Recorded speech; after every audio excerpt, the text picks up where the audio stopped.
Hello there, welcome to my channel. Today we're going to be comparing these two numbers. We have the square root of 11 minus the square root of 3 and the square root of 2.5. And we need to compare these two numbers in order to figure out which one is the larger one.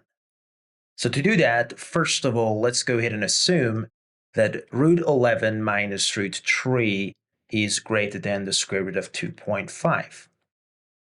And then from here, we're going to try to manipulate this, and after a series of manipulations, we will end up with two numbers that we can easily compare. And then we're going to use that to evaluate our assumption and see whether this is true or it is false.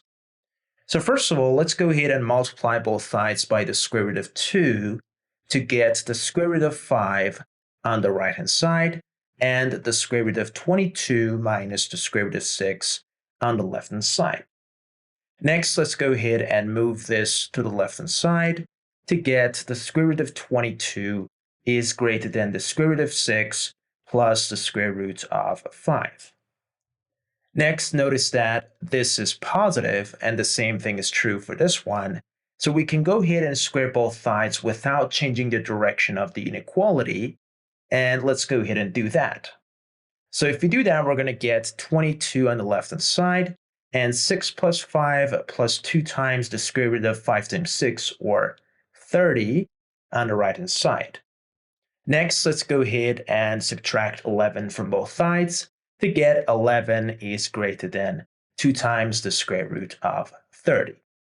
Next, let's go ahead and square both sides to get 121 is greater than 4 times 30, which is equal to 120.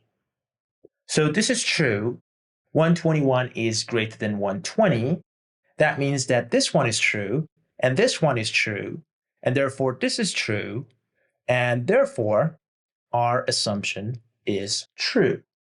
So that means that the square root of 11 minus the square root of 3 is greater than the square root of 2.5. And this brings us to the end of this video. Thank you for watching this. Hopefully you enjoyed watching this. If you did, hit the subscribe button and hit the like button, and I'll see you later.